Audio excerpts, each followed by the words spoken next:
log. Okay, so we have recording now. Very good. This is a bit hard to read, but let's look at the last line here. We have an IP address, apparently from Bulgaria.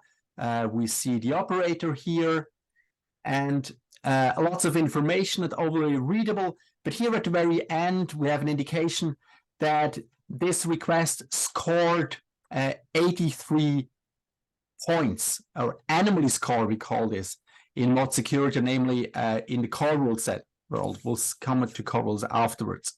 So this is a request that scored crazy in anomaly, and you see why.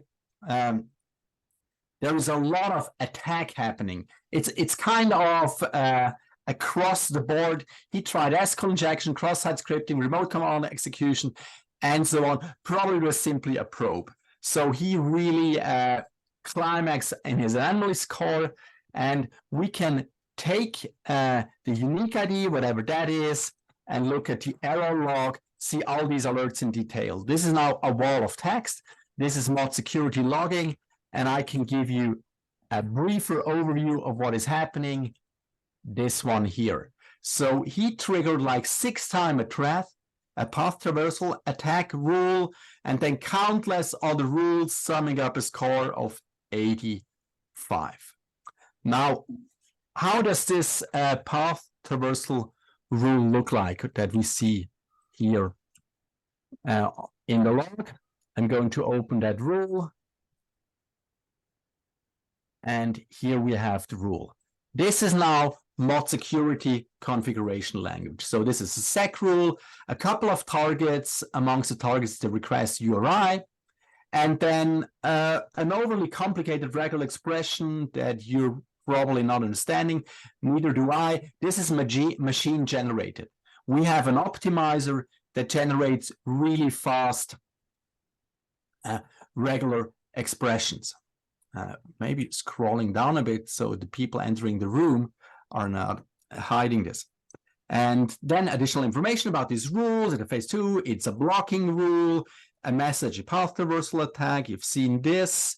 We have a CAPEC tagging, and it's an OWASP CRS rule 4.0. CRS 4.0 came out yesterday. That was a huge milestone release for the rules project.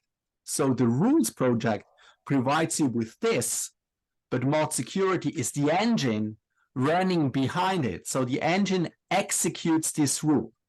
And this engine is 20 years old. In fact, it started in 2002 when Ivan Ristic started to play around with this. Ivan Ristic is a name familiar to the scene. In fact, 20 years ago, at the first London OWASP meeting in February 2004, he presented ModSecurity in front of the brand new OWASP crowd. Later this month, actually, I think next week, there is going to be a revival and anniversary meeting, 20 years of OWASP in London. I wish I could be there. And Ivan will present again, probably about all his additional endeavors and projects he has run ever since. So with this, we've seen how ModSecurity works. Basically, that's about as much technical as I'm going to be here for a start. And we're now in the backstory, how this all developed 20 years ago. I'm going to do 4 parts. The backstory, the transition, so what happened the last 2 months, and then our plans, and finally the perspective for OWASP with this new project. In a Forrester research review in 2006, ModSecurity came up in top. And an Israeli startup got interested in it and purchased ModSecurity from Ivan in 2006. It was now a breach project. ModSecurity 2, a rewrite, was released late in 2006. And Ryan Burnett joined like the same month, 2006 in November. Very important figure for the further development. So now you had an Israeli startup with a new open source web application firewall engine, but not really rules. And the CTO of the company, Ofer Gisaf, launched the Coral Z project in 2007 with the idea we're going to give our users a basic start, like a baseline set of security rules they should run to detect SQL injection, cross-site scripting, and all the stuff that was around like 15, 20 years ago. In 2009, they donated the Coral set to OWASP. So the engine would stay at breach, but the rule set was made a public project under an Apache license. And then Ivan Ristic left, breach in 2009. He went on to write the ModSecurity handbook. Then he started to set up SSL Labs, a site you probably know. He wrote the Bulletproof SSL TLS book, twice as thick as the ModSecurity handbook. Then he went on to found Hardenize, which he has lately sold to commercial entity again. And he's no longer really active in the WAF space, but for us, he's still a discussion partner because he has led ModSecurity through the first 5 or 10 years as much of an inspiration for the continuous development of ModSecurity, but also the core rule set. So Ivan, despite having left the scene, he's still around. And Ryan Burnett succeeded him as a ModSecurity leader. There's lots of people and moving in and out of this project within the first few years. And TrustWave came in 2010 when the startup breach was acquired by them. So TrustWave, well-established American company, not an open source development company at all. They acquired breach over the intellectual property, probably other assets, and they got ModSecurity as part of the mixed bag during this purchase. Good. So what did this Ryan Burnett guy do during his tenure as ModSecurity leader? He managed to donate CRS EOS, which was significant. CRS, I mean, you cannot run ModSecurity without the rules. So either you write them yourself or you use a rule set from a vendor or from an open source project. And CRS is the only open source project, really. There are a couple of vendors around that sell rules. TrustWave sold rules for many years themselves, and there are 2 or 3 other commercial entities that sell rules. But he donated CRS to OWASP and made sure this would stay in public development and could grow into a real community project. He introduced the CRS scoring mechanism. So he donated the project, but stayed as a project leader. You've seen the 85 scores on the little demo I did before. That is really, really important. I think that's really a milestone or one of the core ideas of CRS to run with the scoring mechanism. But this is leading away from ModSecurity, of course. And he also set the roadmap to develop the standalone ModSecurity 3. So ModSecurity 2, still an Apache module released in 2006, and so on. That is still an active development tree. But under Ryan Burnett, they realized that ModSecurity 2 bound to Apache is limited. Of course, it's limited. There is Nginx. There is a lot of new and modern cloud stuff around. And ModSecurity 2 is not running nicely on all these systems because it's glued into Apache. So ModSecurity was designed from scratch, and this was initiated by Ryan before he left TrustWave for Akamai in 2015. And this is when a split came about. Split in the sense that CRS was still run by people at TrustWave, despite being an OWASP project. It wasn't really a big community around. It was still mainly 1, 2, 3 person show at TrustWave. And it had died down around 2011, 12, 13 a bit. And Ryan's successor, Kame Sanders, took over the role as CRS lead. And he revived the project, inviting me and a couple of other people to join the project to bring it up again. CRS3 is released in 2016, and Cam Sanders quits TrustWave. And now this time, unlike Ryan, he did not hand over the project. So he would simply stay on as CRS project leader despite no longer working for TrustWave. Of course, he could do this. It was a OWASP project after all. And meanwhile, the new lead developer, Felipe Simmerle-Costa, rewrote ModSecurity from scratch, and this was now a standalone daemon lib ModSecurity 3 written in C++, released a year after CRS3 in 2017. The goal was to replace the Apache ModSecurity 2 model with this new portable ModSecurity 3, but this is unfortunately not how it played out for various reasons. I'm going to get down to this. Now, when Cam Sanders took CRS with him, we, the new team, set up a separate website. Before this, CRS was like a junior project underneath ModSecurity. It was a subfolder on the ModSecurity website. But with CRS3, we released a new website, coralset.org, and TrustWave was not really amused about that. They still thought that CRS was their thing, but apparently it had been an OWASP project for 6-7 years already, and they had no say in this anymore. That's how Cam Sanders could take it with him.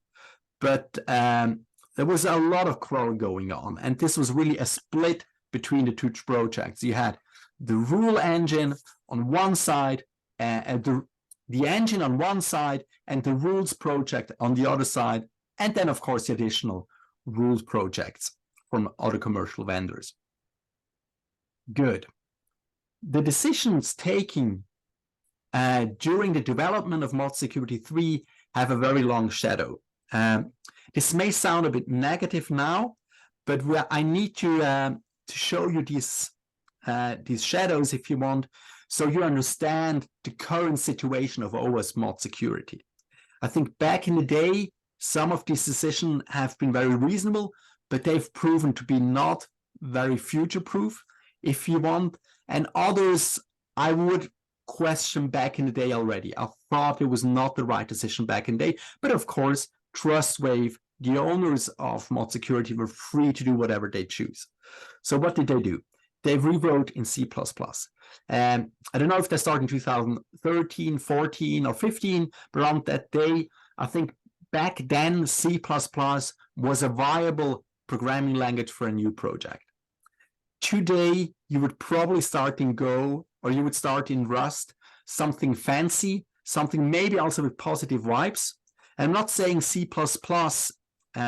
is the wrong language for the problem at hand, but it's a very advanced language. You need to understand a lot of programming, C programming and C++ programming on top, and it's not seen as cool in the cool security scene or the cool developer scenes. That maybe it is around it, maybe that's not so bad, but from comments we hear from the community, that is now today seen as a disadvantage. They also did not cut away the bloat.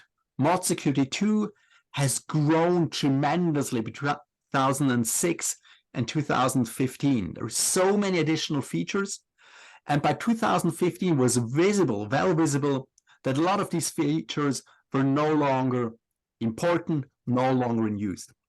Actually, I rewrote the ModSecurity handbook, second author, Esther Ivan Ristic, in 2016, and I looked at all the features and I found bugs that had been around for years and nobody had even reported them.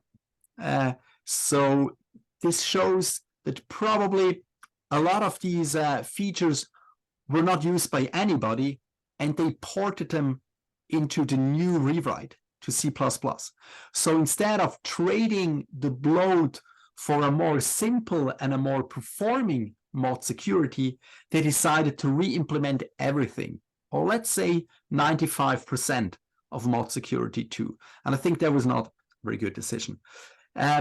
Overall, TrustWave did a limited investment in products, that is, in the engine. It was usually one developer working on and off on the project. It was similarly for several years, and they had their rules project, and similarly had lots and lots of additional ideas, initiatives up his sleeve. He presented to management, some of them almost production ready, but they turned it down.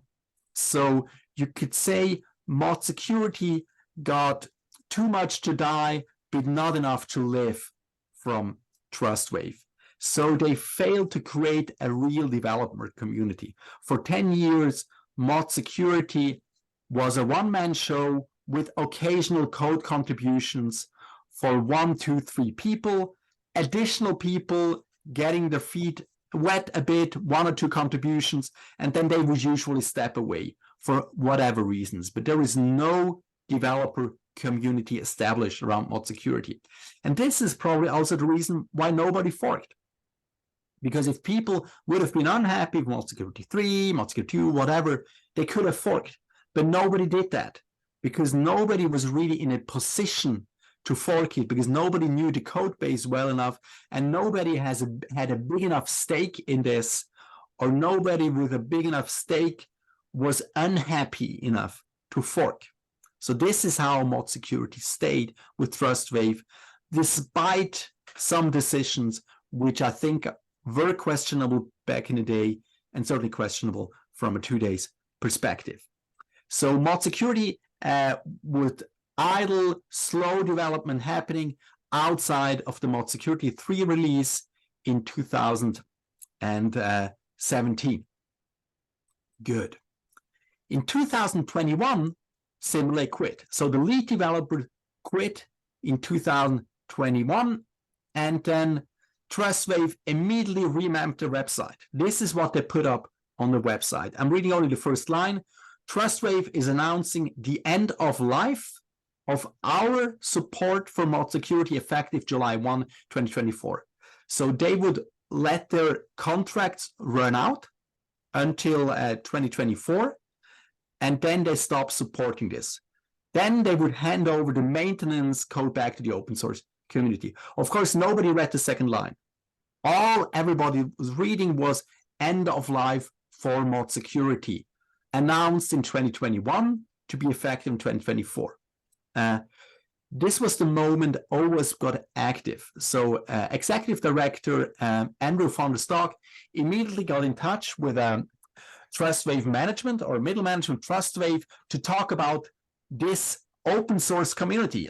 Do you want OWASP to be this open source community? Are you interested to hand over the maintenance to OWASP? Could we set up something we would be interested to take this over before 2024, because not a lot of development is happening, and we could also find a solution to take over contracts, whatever. TrustWave was not interested in this.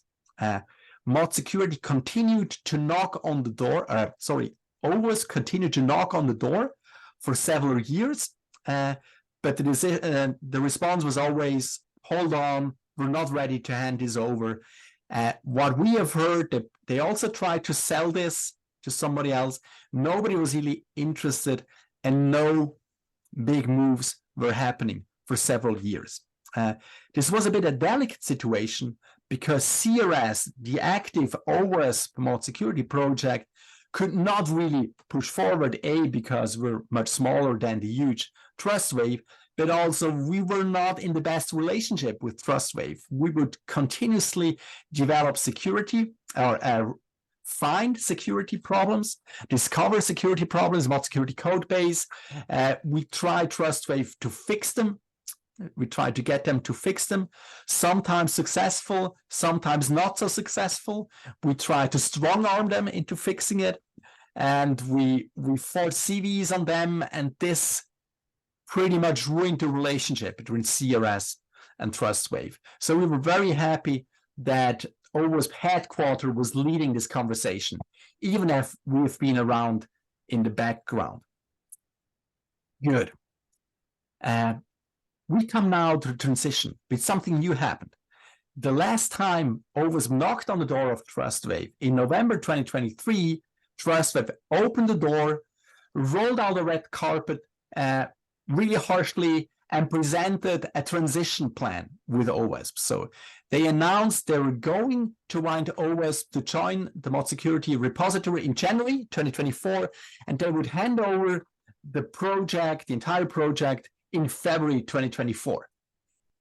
And wow, so after years of trying and no movement, this was approaching really fast now. This is the second part of my presentation. What happened now? Before I go into this, let me say the following. TrustWave could have let ModSecurity die. For years, it looked like this was the most likely thing to happen. But they gave it to a team, or they gave it to OWASP, and to a team that was not always friendly with them. I mean, we had several quarrels with them. Kudos to them to give it to OWASP, despite previous quarrels. The transition came late, very, very late. You could say ModSecurity has been dormant, almost dead, for several years, but there is still life around. This is still used by millions and millions of websites. And even if there is now an additional engine project under the OWASP rules, OWASP Coraza, that strive to replace ModSecurity initially, but later on focused on a different use case, on a cloud use case using modern cloud web servers like Caddy and Traffic, there is an alternative around now. So it was really about time that somebody was done about the future of ModSecurity. There was a new engine established under the OWASP roof, and ModSecurity was slowly dying, and then TrustWave decided to hand it over. Very good move. We're really thankful, even if we haven't always been friends, but that was really important. Good. The announcement came late, or let's say in November they decided this. OWASP would keep back the announcement. All through December, not much was happening. We were bugging OWASP headquarters. Hey, what's going on? When is the presentation happening? When is the announcement coming out? And then finally in January 9, TrustWave announced that they were handing over ModSecurity. All through this period, we were, of course, busy preparing behind the scenes. And there was a big problem going on as well. And this is the next slide. Yes, this slide. Back in November, like a week or two before TrustWave shared their plan to donate to OWASP, CRS, or a couple of CRS developers discovered this vulnerability, a fundamental ModSecurity 3 vulnerability, later dubbed CVE 24.10.19. What is happening here? Look at the request on top. You see an encoded %3f. A %3f is a URI encoded question mark. So we have a path reading /API v2 users /1 encoded question mark, and then an SQL injection attempt, and then the real question mark and the query string. Now, the RFC is very clear what you need to do in this situation. The URI, the path of the URI, goes up to the real query string after the SQL injection. And then starting pretty is the query string. But this is not what ModSecurity is doing, or what ModSecurity was doing in November. ModSecurity would decode the %3f first, and then split the URI after this new question mark. So the path effectively becomes API v2 users 1, and the SQL injection is supposed to be part of the query string. But not even that is happening actually, and the graph I'm taking from the Discover, the Reporter, and Reamenin, the graph is actually not quite correct, because the SQL injection is hidden from the query string. It's effectively swallowed. The rule set project CRS is blind to the SQL injection here. That means an attacker is able to smuggle an attack as part of the URI around the WAF without the WAF rules being able to inspect it. And now if the backend is behaving correctly or RFC compliant, the SQL injection springs into action. It also takes a weakness in the application, in the URI, might be hard to find, but that's not at stake here. The problem is that we have a WAF bypass. And from a WAF perspective, this is a critical vulnerability. And we shared this, or CRS shared this with TrustWave like a week or two before TrustWave decided to hand over to OWASP. And you see how this evolves now. We have not the best relationship with the company, and we tell them, you have a critical vulnerability. TrustWave rejected the report first. They very often did this in the past and said, no, that's not such a big deal. And by the way, this is known. And we really had to bang very hard to tell them, hey, look, this is important. This is a WAF bypass, and this is super dangerous. And by the way, it's a violation of the RFC. So by December, they had accepted this, and they announced a fix for January. However, our reporter didn't have that much patience. Given the prior history of TrustWave, he was fed up with this, and he threatened to go full disclosure and tried to get a huge workaround into the rule set. CRS would still be able to detect this if we were okay to change like a quarter of our rules. CRS was approaching a milestone release, like CRS4 in the works for like 5 years or 4 years perhaps. And he wanted to change a quarter of the rules like a month or so before the major release. And the project talked about this for hours, literally days of discussions around this. And he would not step down or back down. He was really insisting there. And we saw this more and more as a threat to the transition. I mean, if we go full disclosure now, then maybe TrustWave will step away from the deal and say, you idiots, what are you doing? We're no longer giving you ModSecurity. We'd rather let it rot and die than handing it over to OWASP. So this was getting more and more into a scenario that's reminding me of the Fast and Furious movie, where you're sitting in a car and you're accelerating towards a very, very hard wall in a Fast and Furious way. This played out during December. Then in January 9, they made the final public announcement. And 3 days afterwards, they shared a fix with us,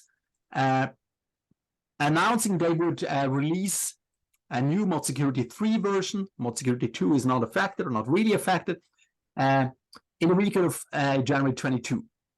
And we count our researcher, our developer, hope to keeping at bay until that day. But we worked for that day and pushed to make this fast as possible. Again, the plan was ModSecurity or OWASP would get access to the repo in January. TrustWave told OWASP could assist with this security release to get their hands dirty a bit. And then in February, the repo was transitioned. January 22 came. January 2022 came and nothing happened. So by Wednesday, we would ask, hey guys, what's going on? When is the security release happening? Our developers are ready to assist in the release. And TrustWave communicated, yeah, we changed our mind. Actually, we're going to hand over the repository to you completely tomorrow. You do the security release yourself. And yeah, we're happy to support you with that. And we're out effective tomorrow, happening on January 2024. So we suddenly had a new repo in our lab on January 2025. So on Thursday said week, we had a critical CVE to deal with ourselves. We had no development in place. We had no CI/CD. We had no running test suite for real. We definitely didn't have any signing keys to do a proper release. We had never done this before. And if, we got a release procedure from TrustWave, and when I looked through that, it looked more like the Apollo mission. This was really intimidating, and we had to spring to action. At first, we panicked a bit because nothing was in place. We planned for February, and we're running up to that date, and then suddenly it says, no, it's not 3 weeks, it's tomorrow. And either we would panic or we would sort out our priorities and get going. So what sort of priorities did we have back in late January? I'm just looking up the slides, so I have everything here.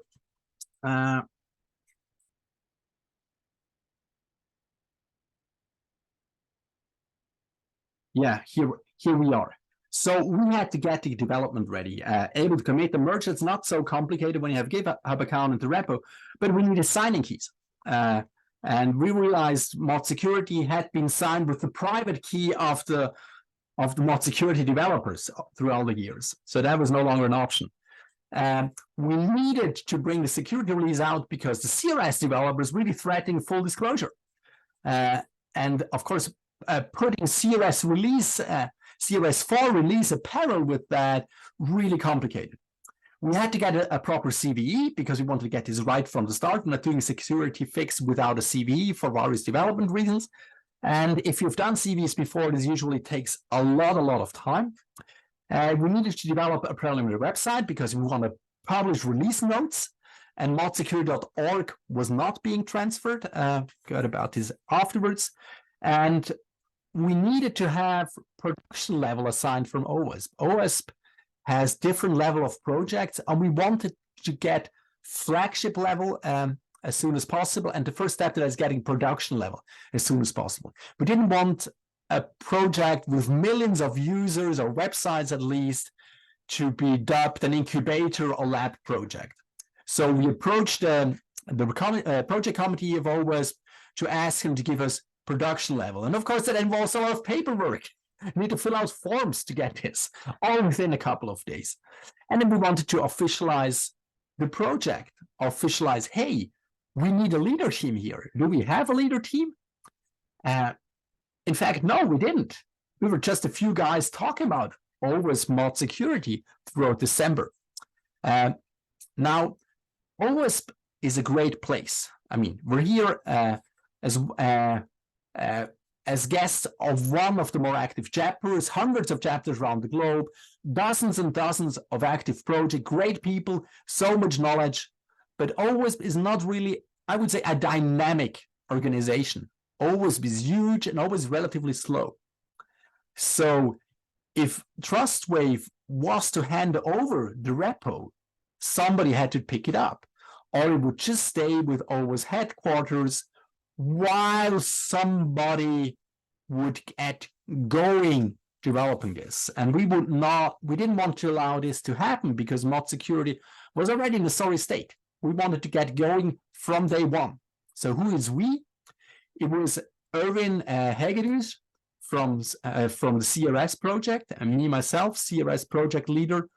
And then we recruited, during this early days in January, Mark Stern from Approach Cyber in Belgium, who had been a code contributor for many, many years. So he was one of the very few active developers, not from TrustWave, throughout all these years. And he agreed to join as a non-OWASP, non-ModSecurity person.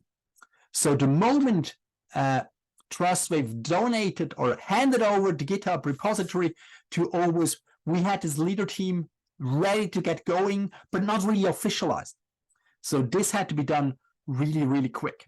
And in fact, it took us 4 days to get going. It was a long weekend.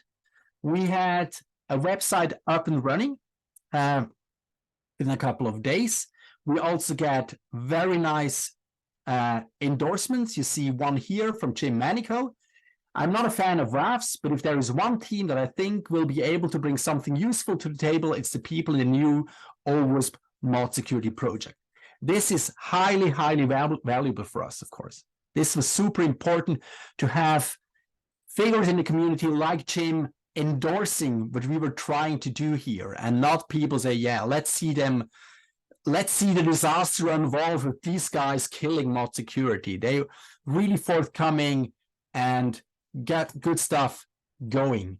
We got production level, I think on the same day we got the repo, or maybe the day before, the day after, from the OWASP project committee. Many thanks to Björn and his peers to grant us production level. Flagship is the next step, but flagship is only awarded by the board. This is a longer process. And we're not rushing this. We really want to get stabilized this before we apply for flagship level to the boards. Good. Then we did our release. We did the release the day a week after it was previously announced by TrustWave. So on Tuesday, January 30, we did our release with CV 24.10.19 fixed. And the moment this came out, we had a proper CV. We had an advisory, an official advisory within 3 or 4 days. Things have probably improved the last couple of years, but getting a CVE with a clean text published within a couple of days is kind of cool, because this used to take weeks, years ago, and we managed to get this going with lots of support, and we're really happy. So together with the release, we had our CVE, we had proper credits to Andrea Menin, who discovered this and had this published. Good. So this was really a rush. Was a lot of, I would say, drama involved, namely preventing the car from hitting the wall. And going back to this presentation, to this slide, you see the URI on the bottom, because Andrea Menin would go full disclosure the next day, and he went beyond this vulnerability because there is more strings attached to this that we have not addressed yet. The vulnerability in the engine is gone, but there are still troubles around URI decoding around. The known rules projects are not affected, but there is a chance that people writing their own rules might be affected if they did a couple of mistakes. So if you are somebody writing your own rules, you want to read up the URI here, the blog post by Andrea Menin, because he goes full disclosure and really dug down. We decided to not dig down so much because we wanted to get the fix for the real vulnerability as soon as possible. And every fix for the additional problems attached that might also be a security problem need to be coordinated with the community, because it's going to be a breaking change, not only for ModSecurity, but it's also going to be a breaking change for the Corazza project that implements the same rule language, let alone all the commercial re-implementation of the rule language. So that's kind of big. And there was no way we could get that going during the transition period while this was still a TrustWave, while we were setting up the project, and while we were getting ourselves organized. That's why we decided against that. Andrea published this, and I think it's really a good development now that the tight vulnerability with CV has been fixed, and additional considerations are now on the table, and we can take proper time to really solve this on the root level while people have all the information they need to sort their own rules themselves. Good. So this is all the drama involved. Time is running, but things are getting a bit faster now. Part number 3 of our presentation, the project plan. So while this was not publicly announced, in December, we developed a project plan. We wanted to bring sense and reason to development. ModSecurity didn't have a lot going on in recent years. ModSecurity 2 still stable and actively developed, tiny bit developed. ModSecurity 3 not really able to replace ModSecurity 2 for various reasons. So 2 code bases, each with their own problems and not much happening. And if we want to revive this, we need a proper approach to this. So we developed a project plan. And this is probably the last chance for ModSecurity to make a comeback. So we need to get this right. The project plan comes in 3 parts. There's a communication aspect to this. There's, of course, an administration aspect to this because we need to get going. And I also think there's a development aspect to this. Now, people have told me, why don't you remove the development? Because people reading this are not interested in development. I said, no, I think it's super important to have development of the project plan. This is an open source code project. This is a community project, and we need developers. We don't need administrators, and we probably don't need marketing people writing communication for us.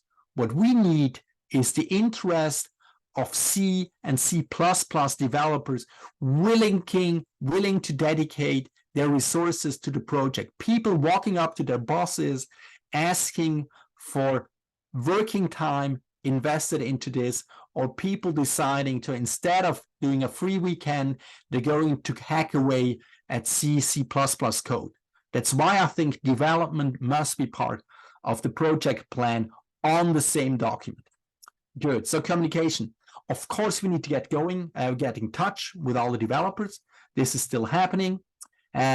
We seek endorsement. I've shown you the endorsement from Jim Manico. Returning to that slide, or the browser here, we had Jim, we had Ivan Ristic, original author, we had Ryan Burnett endorse us.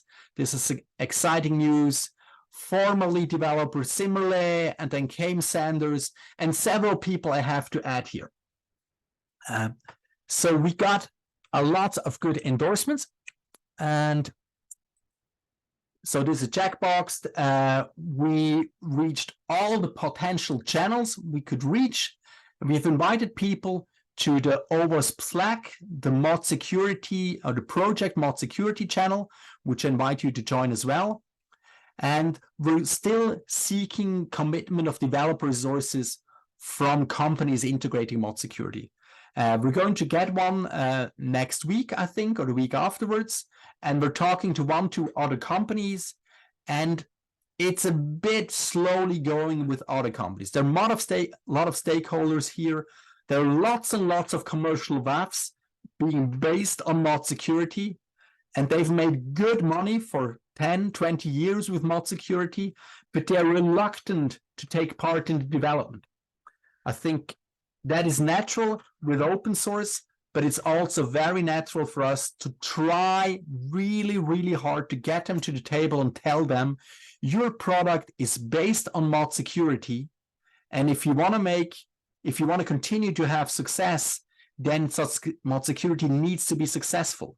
There is a lot of tech debt in these 2 code bases, lots of work, years of work prepared for us, or years of tech debt to work on. And if we want to get forward, shape the development, add new features, really important new features, we need endorsement or commitment from commercial companies giving us their development time. We want to publish a couple of technical blog posts to underline the point that we're working, we're alive and kicking. We talked about the project plan already a bit. This talk is going to be an OWASP blog post as well, I think. And then we need to start talking to OWASP Coraza, the alternative engine, because Coraza and ModSecurity, they both sit on the same cumbersome config language that you've seen here. And we're probably both projects not overly happy with this config language, but it's not so easy to abandon it. And whatever we add to the language, or whatever new we want to come up with, is only happening together with Coraza. So we're really relying on friendly terms with the competition in the end. And I'm also planning to hop 1-2 podcasts to talk about what I've just talked here. Second part is administration. Of course, you notice we need to get going. We have the OWASP committee, project committee, we need the website going. ModSecurity.org is only being transferred in summer for internal trust wave reasons. We're not questioning this. We have the Twitter account. The Twitter account has hardly tweeted in years, and we start to do this now again. We had to set up a new GitHub organization while /ModSecurity is existing, but we cannot lay our hands on it. It's not in the hand of TrustWave, so really complicated. We have to ask GitHub to get it, or we stay at OWASP ModSecurity. But this is where the repo is right now. And we want to do an on-site developer meeting in probably now rather April than March, where we bring together the new development community and set up a proper project team and define community guidelines, how we want to work together going forward. Right now, we have a preliminary leadership team that is me as a OWASP CRS project leader and author of the ModSecurity Handbook. That is Erwin Hegedich, a C++ developer from the Netherlands, and Mark Stern, C developer from Belgium. We're all three elderly, grumpy men, been long time in the industry. We have probably an operating experience of 40, 50 years, the three of us, which is really important. And we're all from very small companies. Small is important here because our companies are very dynamic. We decided to do this. We did not need management buy-in, going way above and several steps up the ladder to get them to buy into this, to allow us to work on this. We just told our boss, look, this is my new hobby project. I'm going to work on this on a weekend. And they would say, yes, take working time. It has to be, there are business projects for us into this, and we want this project to succeed because we have a big stake in this. And of course, my professional career is built around ModSecurity. There was no question I had to take this opportunity to breathe new life into ModSecurity. Good. Finally, what's happening in development? So we have two code bases. We're not entirely happy with two code bases, but we decided to stabilize the two code bases and to continue development on a short to mid-term level because there are too many websites running each of these to abandon them. We want to maintain them and then on a mid to long-term base, think about a useful consolidation. This could be ModSecurity 2, rather ModSecurity 3. Maybe it's an entire rewrite. We don't know. That is up to the community to decide. ModSecurity 3 is not running on Apache properly, so that is one of our first goals. We want ModSecurity to run on the Apache connector, which is not existing or is in alpha beta state. And we want to absolutely improve the performance of ModSecurity 3.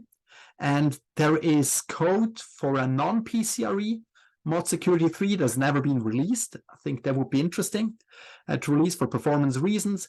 And then one thing that is really bugging users, and it's bugging CRS, and it's bugging commercial rule vendors, is that ModSecurity is able to handle Java requests, like HTTP requests involving Java code.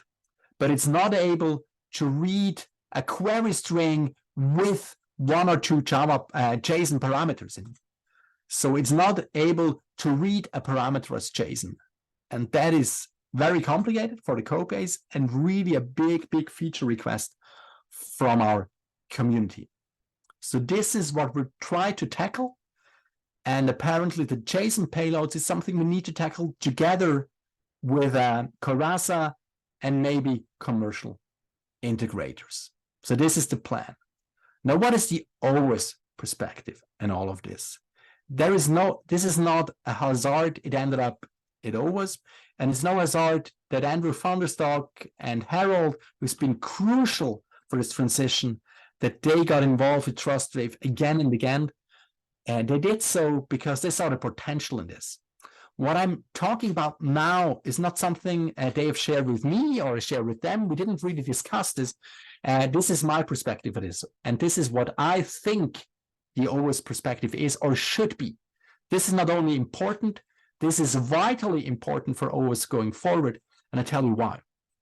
You probably know this graphic. If you don't, these are a couple of dozens of the most important ModSecurity project, OWASP projects. So these are a couple of dozens most important OWASP projects brought together by the Open CRE project that designs this graphic. It's a guideline which OWASP project could support you with your problems. You say, I'm a requirements phase, or do verification.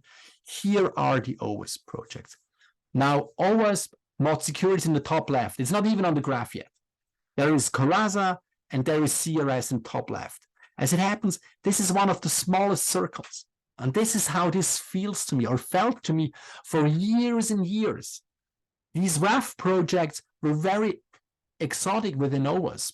You could also say some people belittle this a bit. Jim Manico said he doesn't really believe in WAFs, but if there is a cool WAF team, it's this one. Lots of OWASP people or open source security people, they think that WAFs are a fad. This is vaporware. This is just commercial bullshit that's not bringing any value to the table. And it's slow in coming that a proper WAF has to be part of your application security setup. Not because it's perfect or because it detects every attack. It's there because it buys you time. It is like ice that the attacker has to work his way through. So you have more time or a smaller attack surface for the bugs in your application, the bugs that everybody has in your application, despite all these fancy and great OWASP projects around.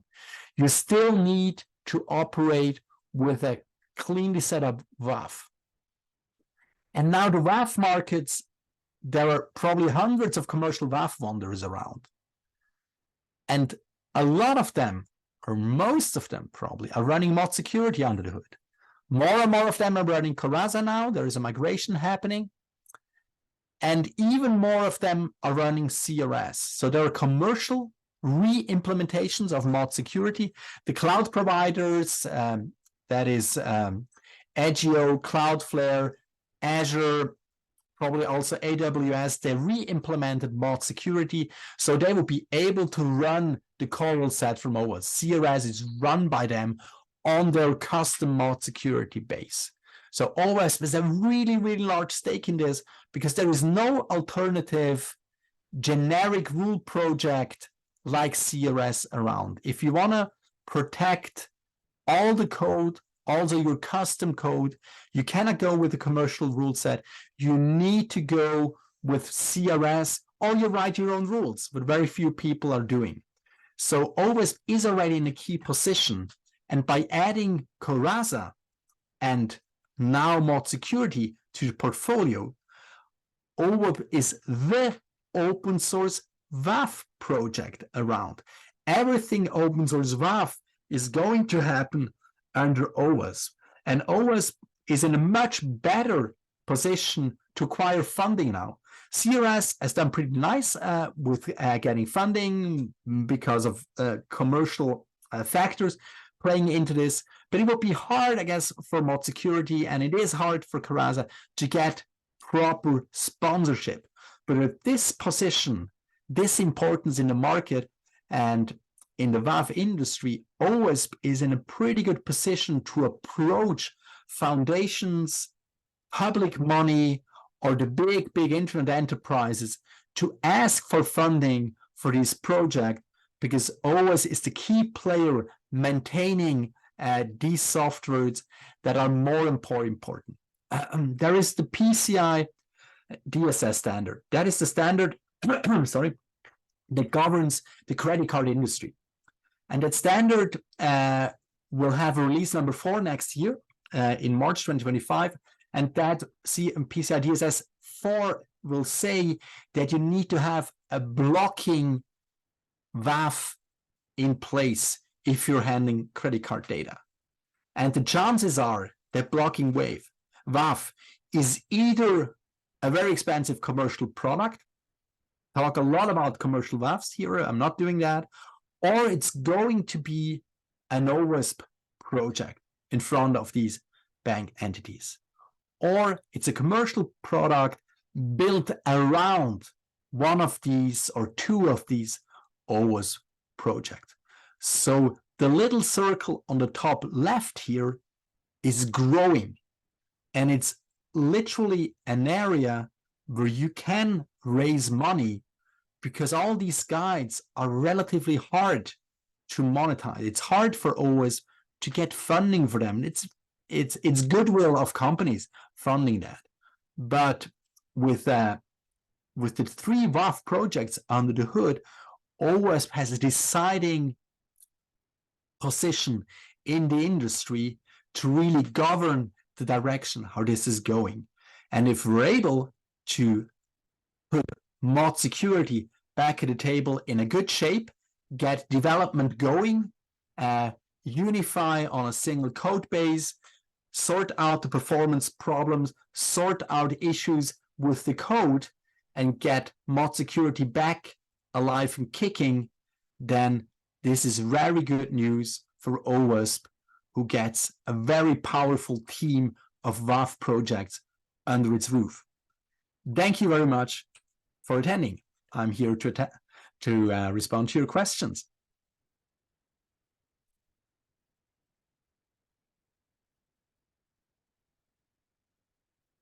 I guess everybody's on mute now.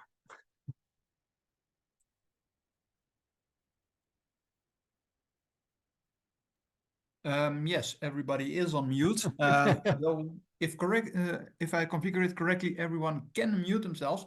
So if you do have any questions for Christian on this presentation, feel free to unmute and well, ask your question. If unmute doesn't work for you, there's still a chat feature available in Zoom as well, and well, we can all read it. Christian, one of the Yes. big things you mentioned you wanted to address was basically JSON payload as the value of a request argument, if I understood correctly. Yes. And you correctly. said it's a big challenge. Why is that? Okay, this has to do with the code. The way ModSecurity is doing this, ModSecurity plugs into the lifecycle of the HTTP request within a web server or reverse proxy gateway server. The lifecycle means it reads the request line, or it does the SSL TLS handling, then it reads the clear text HTTP, the request line, the HTTP headers, and then the body. ModSecurity will look at the content type of the request during the header phase. When it sees, hey, look, this is a JSON request, it would configure the JSON request body parser to run as soon as the body comes in. The JSON request body parser does its things and strips away all the curly brackets and presents the rules with cleaned away or a flattened JSON structure. So CRS would get a flattened JSON accessing all the various arguments as if it would be a form submission. So it abstracts away JSON during a header or during the body reading phase. Now, what has to happen now is if you have one of these form parameter or the query string parameter doing JSON, but not the other ones, you need a new way to say, hey, look, by the way, this username field in the query string, this happens to be JSON, but the password field in the post form submission is not a JSON. So, and you need to be able to configure this. And JSON parser is a library call. So the JSON decoding is a library call happening between those phases and for the entire request body. And what we somehow need to do, and I'm not a C developer, so bear with me, what we need to do is we need to be able to configure ModSecurity to call this library, the JSON library for individual values, and then take the return value and advertise this as this transcoded form value for the rules to check. Is that answer what you expected to get? Yeah, so it's more you need a way to tell ModSecurity which of these arguments actually should go through JSON processing and which shouldn't. But beyond that, we have the infrastructure. We have support for JSON. Currently it's only used for the body, but if we had a way to configure this and tell this to the library, it would happily do it, right? I mean, we still need to change the code. We need to change the code to actually call it, but we have all the infrastructure in place. I would say the infrastructure is in place. It's just a question of how do you do the interface, how do you do the configuration, and what is the best approach to implement this across several code bases, ultimately. And of course, the backend applications, they know perfectly well, of course, which of their arguments are and aren't JSON, but we have no way generically. Okay. Yeah, and you need to configure ModSecurity separately. I guess it will be configuration. I mean, if we're guessing based on a curly bracket could do, but that is a bit error Oh prone. no, that's that's a bad idea. Yeah. Okay, thank you. That answers the question. Very good. In the chat, there is a statement from Leandro that PSAT here says, has the WAF requirement? Yes, this has been around. But if you're part of the industry, it would be funny to learn that the requirement would only say you need to have a WAF. And based on these requirements, I think you were not even forced to switch it on. And this has definitely been done for many, many years. And what is happening with PSAT DSS version 4 starting next year, it has to be in blocking mode. So you better understand your WAF, because a WAF in monitoring mode is relatively easy. It just eats CPU cycles, it detects stuff, but you're not acting on it, and you don't care about false positives. But the moment you do a blocking WAF, you need to handle the false positive. And the way this is worded, it has to detect attacks. And if done properly or read properly, that means it has to read a lot of attacks. And I get the feeling a lot of commercial WAF vendors will be under pressure, but because they avoid false positive like the plague, compromise or doing compromises on the detection rate for the attacks. So they would rather not flag something as an attack so they can avoid a false positive. CRS has a different approach, and CRS is plagued by false positive, but at least it's detecting stuff like crazy. It's really, really good on detecting lamely. CRS4 came out yesterday, and I think it plays into the hand of these open source WAFs that are very strong at detection, that next year PCI enforces a blocking WAF. So this is why I made this statement. Do we have other questions? I think we should stop here with the questions. Yeah, I get this. Sorry. Let's just see if I can now share this one. Wonderful. Yeah. Thank you very much for your attention. I'm looking forward to the second talk. Yeah, wonderful presentation. Good to hear that the core rule set is now in good hands. And I'm interesting to see to learn what the new standards will have for effect on it if the project gets more active because of it. Yes, absolutely. Thanks. So a bit late, but here's the agenda for today. As you see, we're now well, technically at the break. Just say that we 5 minutes to grab yourselves a drink. After which the second talk can start. So anyone who do need to drink, this is the time to get it. See you back in 5 minutes.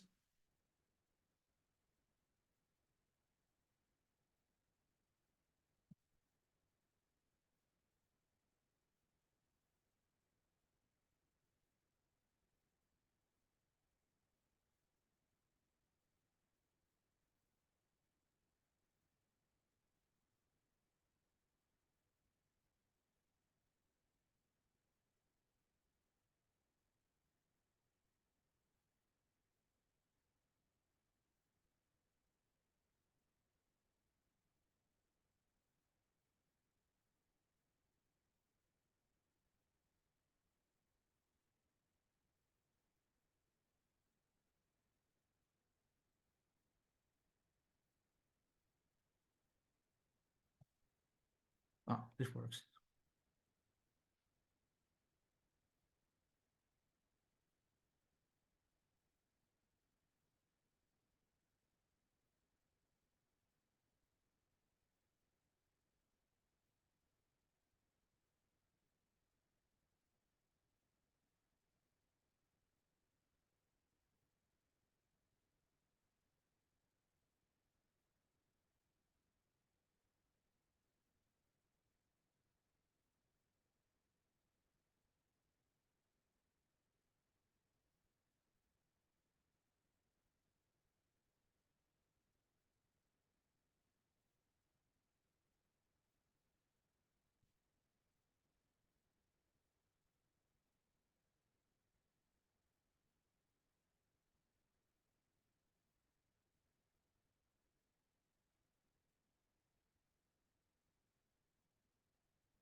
All right, that seems to be working. Niklas, we now do see your screen about the dependency track.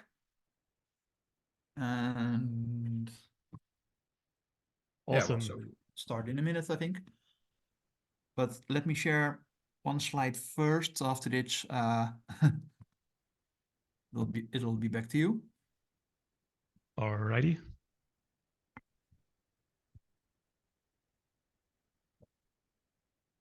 Which is mostly this, the chapter update itself. Of course, well, today's meeting, in a couple of minutes, well, in a minute actually, Niklas will be talking about the dependency tracker. But of course, we have more on the roll. The next meetup will be a physical one again, will be in Utrecht, again at the third Thursday of the month. In this case, that's in March. And 21st of March to be exact.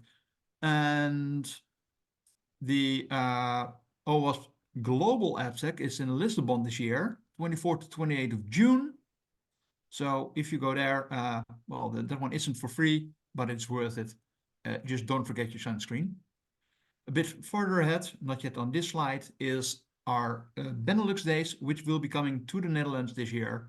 The most likely location is Amsterdam, and we hope to share the definite location with you on the March meetup. Then I think now it's back to Niklas. Good. Let me first enable my camera so you can see who's talking to you.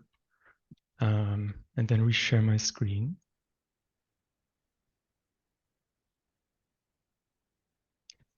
So yeah, hi, I'm Niklas. I co-maintain or I co-lead the OWASP Dependency-Track project.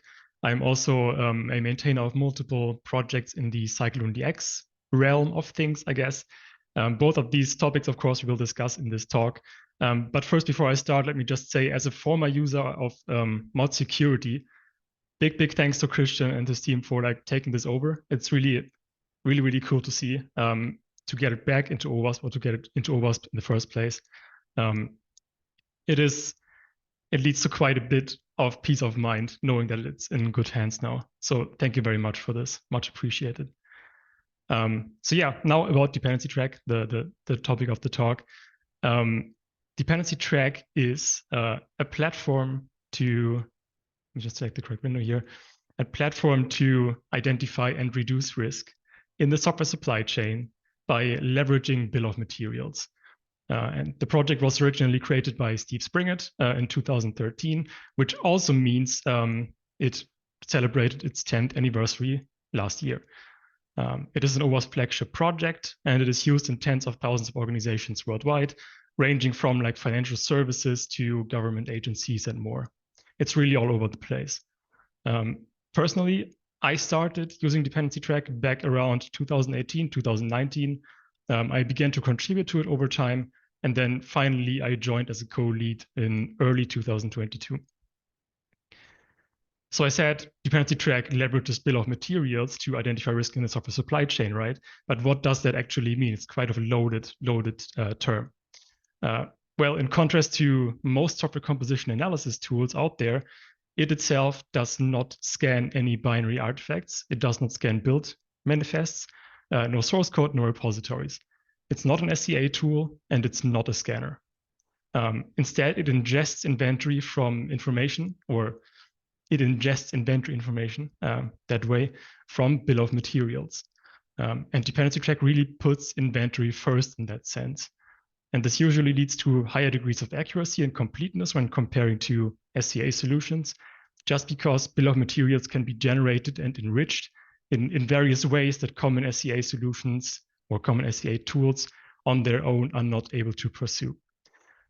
So this is an approach that I think it's fair to say Dependency-Track has pioneered a few years back. Now there are multiple bomb platforms out there, but Dependency-Track was one of the first, if not the first platform to do this. This approach also means Dependency-Track is ecosystem agnostic. So Dependency-Track doesn't really care which language or which package manager, which packaging format you use, as long as the inventory information is provided in a canonical format. To be a bit more specific, Dependency-Track is built around and built upon OWASP CycloneDX, which is a bill of materials specification. In fact, CycloneDX is another brainchild from Steve Springett, who originally created it specifically for use with Dependency-Track. It too is now OWASP flagship project, and has since evolved into something way, way bigger that even exceeds like the use case that Dependency-Track covers. It has really grown both in adoption and the use cases it can achieve. And also just recently, OWASP and ECMA International joined forces to drive the standardization of the specification, which is quite cool to see because ECMA is also the organization that is handling the specification or the standardization of JSON, ECMA script, right, C#. So having this kind of power behind the specification now is really cool to have. It's really huge. So utilizing bombs in contrast to other SCA tools is also an acknowledgement of the fact that the software supply chain consists of more than just software, right? Because it turns out that software for the most part does not run in air-gapped environments. So for example, you have external services that you depend on. There it is, yep. So external services play a big role in your software supply chain as well. They not only like they play a big part in how your program behaves at runtime. And if you call out to external services during the build, that can also influence your supply chain. There's also hardware. For some reason, it does not. Okay, now it does. Sorry about that. So not only IoT devices or processors are meant with hardware, but also like medical devices or even firearms, who knows. Those things SCA tools usually cannot track because they have no way of knowing which hardware you are running on, right? They are just scanning a piece of software, but they cannot determine what the hardware is you're running on. Especially like if your hardware doesn't necessarily have software that can be scanned. So they simply cannot give you this information. Also, what about like cryptographic assets? And with that, I do not mean like Dogecoin, Bitcoin, Ethereum. I mean like algorithms or certificates. Because if you are using components with weak cryptographic algorithms or algorithms that are known to be like problematic or that are deprecated, then you can have a problem, especially if you work in like regulated environments, and those environments or legislation prevents you or forbids you from using certain deprecated algorithms. Yeah, but there's also like machine learning models. If you are using machine learning in your products, how did you train the models? Do they have any non-biases, any ethical considerations that can contribute to the risk of your entire application? These are also parts of the software supply chain. And if you're using normal SCA tools that are like just scanning software, you will not be able to capture this information. Also, just keep note of the soon emojis on top of the crypto assets and ML models.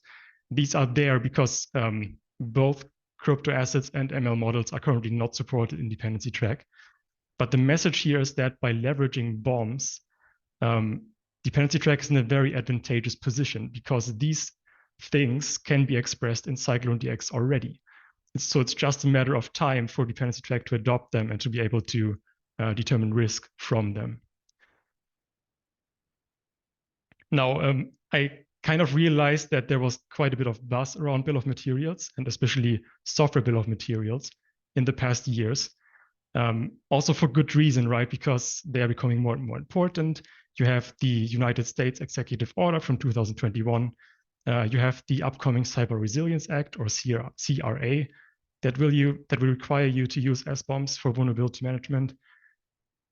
But that being said, like I think we are now at a point where I shouldn't have to bore you with analogies of how like bombs are food label or can be compared with food labels, right?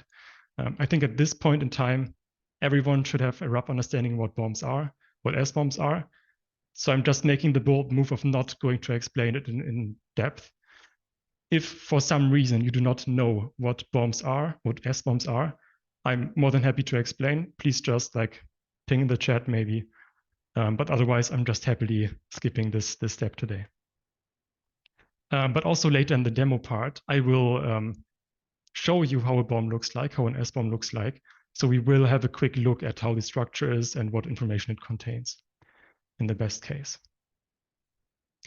And also, I cannot let you go without having at least referred to the authoritative guide for SBOM. This was published by the CycloneDX project, and it is a very thorough document. It covers anything from SBOM structure to the various methods to generate one, also the life cycle phases and much, much more. Please do check it out. There will be more guides published about more types of bombs other than SBOM. So watch the space as well. But this guide, highly recommended.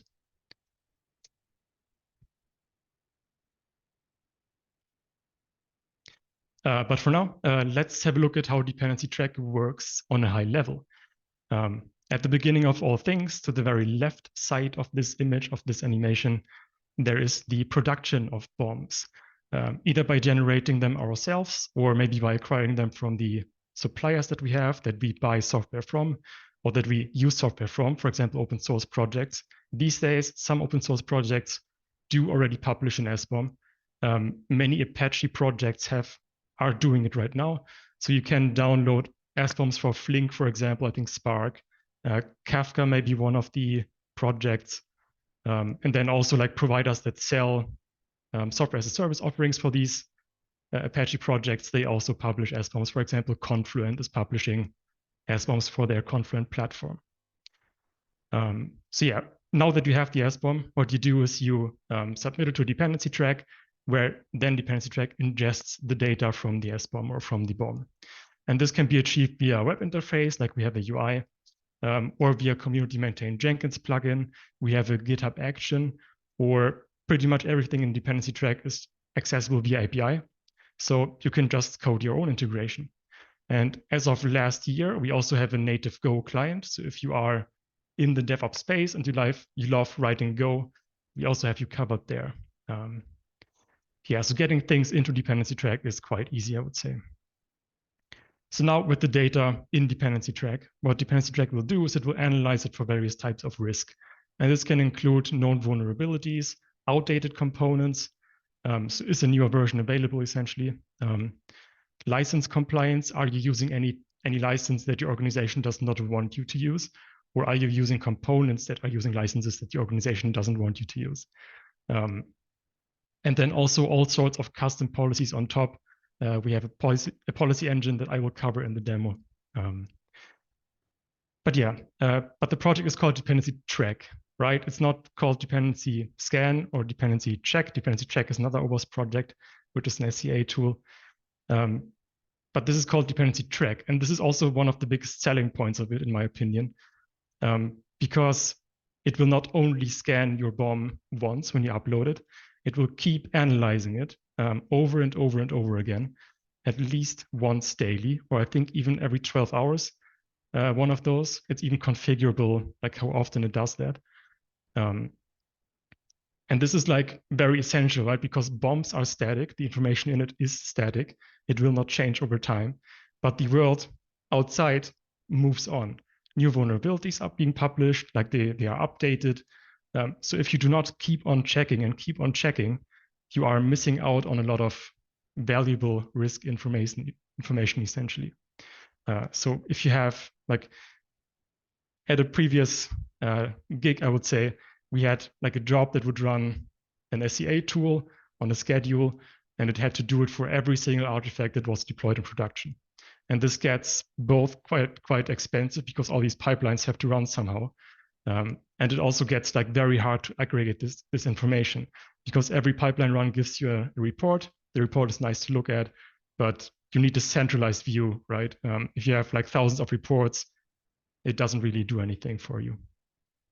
So Dependency-Track, centralized solution, rescans every 24 hours at least, potentially more. So yeah, there's the main value in my opinion. Also, like having this information in Dependency-Track is cool, but wouldn't it be nicer if you could also like distribute it to other systems?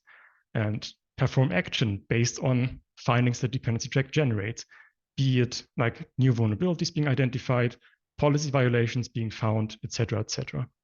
So what we offer is notifications based on webhooks, and this also includes like Slack, Microsoft Teams, or email if that's your thing. So yeah, various integrations where you can get data out of dependency track, and of course there's also the REST API that you can use. So all this data just accessible at whenever you need it, really. In addition to that, we also have integrations with vulnerability aggregators like OWASP Defect Dojo or even Jira as of recently. So you can even track the defects that dependency track finds in another system that you use for your other like scanners, right? Yeah. Speaking of those other systems, these are just like a small selection of the integrations that we support or that dependency track offers. On the vulnerability intelligence side of things, we natively integrate with the NVD, with GitHub advisories, with OSV. We have an integration for Sonar type OS Index, which is enabled by default. There's a Sneak integration, which is paid, sadly. And the upcoming release will also support Trivi, the vulnerability scanner from OWASP. This is, by the way, this was a like community contribution, so very, very cool to see that. On the repository side of things, we pretty much support every major ecosystem that you like know. We have like Ruby Gems, Maven, Hex is there, NuGet, Go, so all of these are supported. And with repositories, I mainly mean like a functionality to detect the latest version of a component. And that's the primary use case for repositories in dependency track. So we reach out to the original repository and then get metadata from it. Notification publishers, I already mentioned a few: Slack, webhooks, Mattermost, MS Teams, etc., etc. API integrations, Jenkins plugin.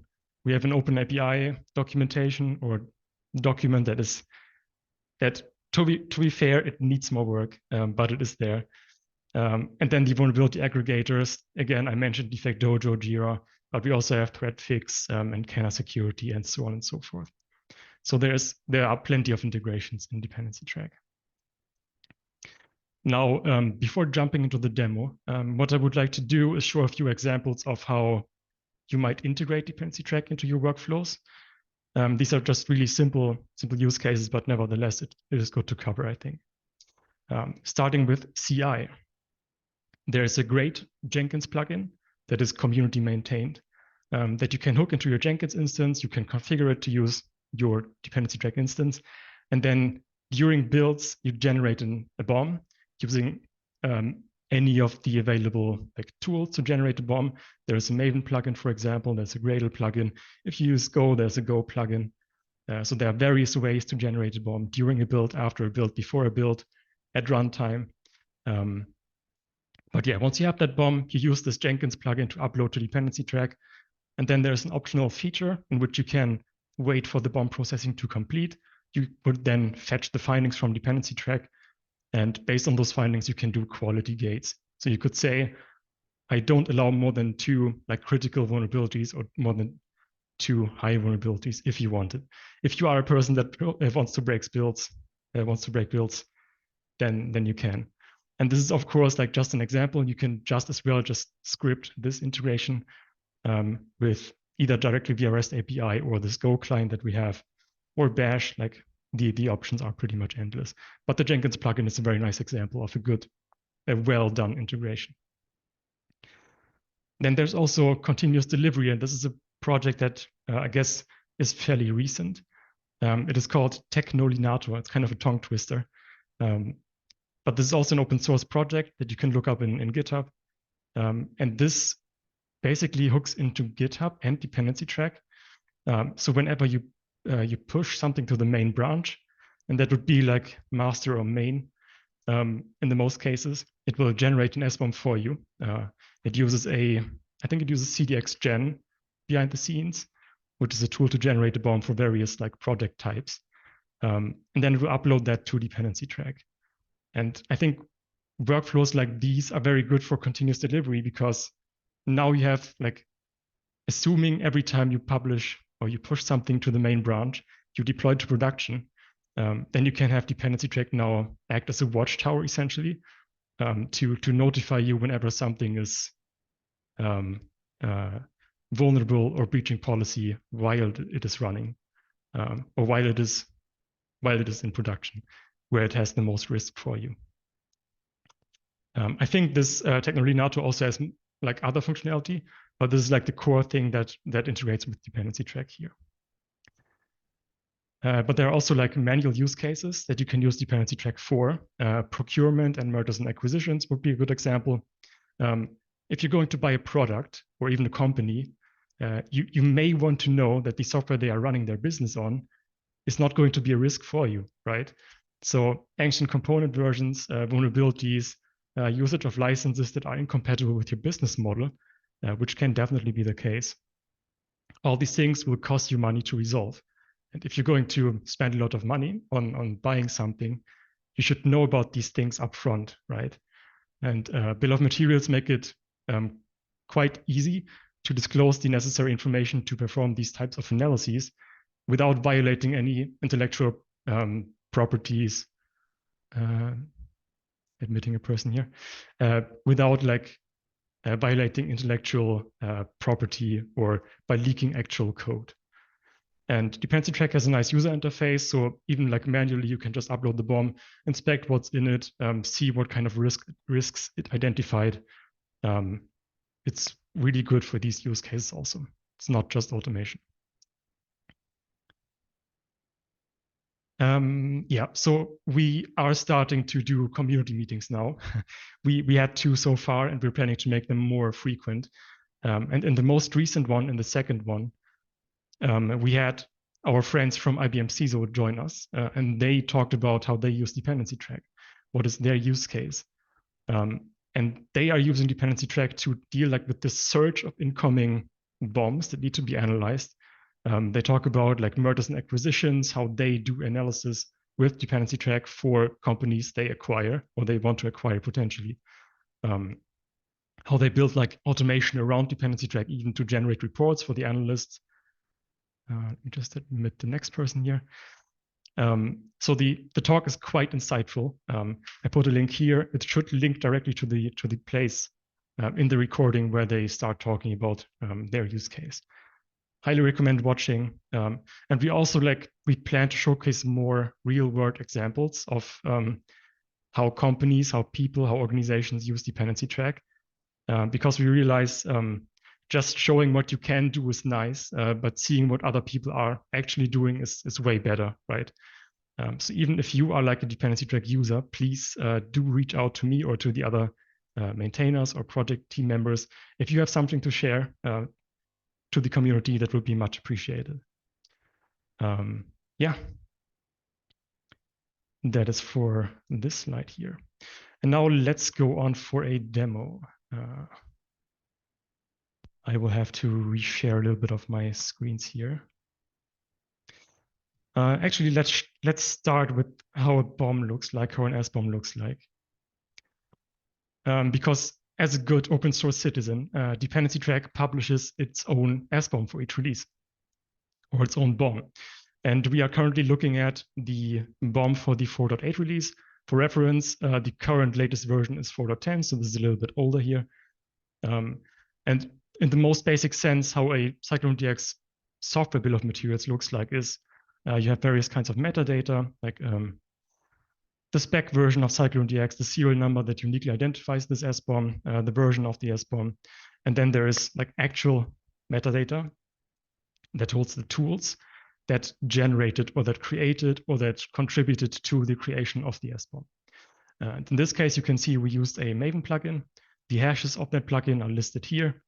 Sometimes there's also the license or external references. And then in metadata component, this is where the actual project is being described. So this is what we created the SBOM for. As you can see, it's Dependency-Track version 4.8. Various references to like build system, the issue tracker are here. Yeah, so again, the project.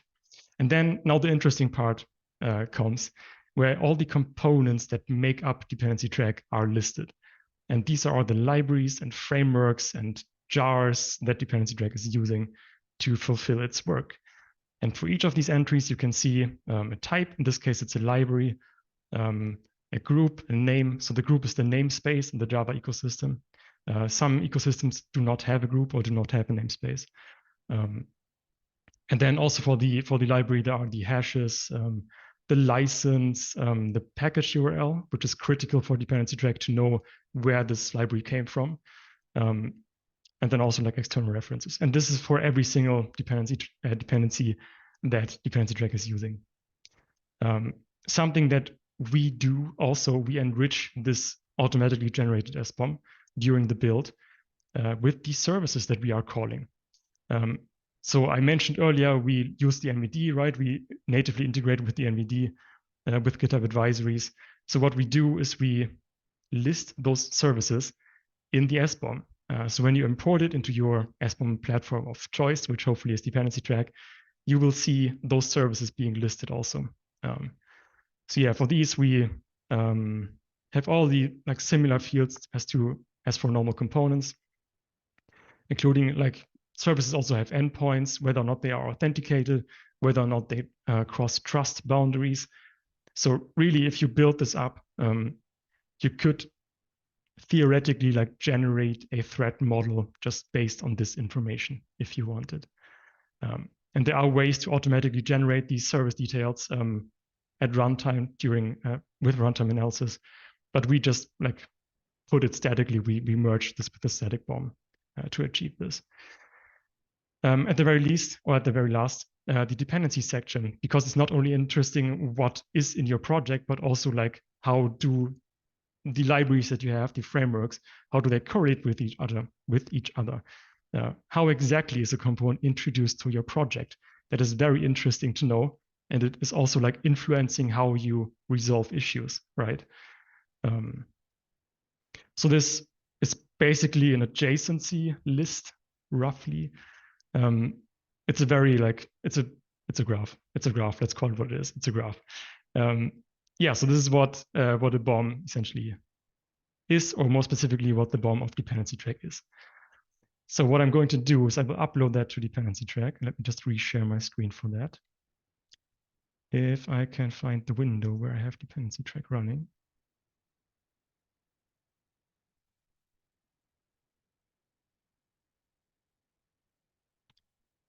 Should be,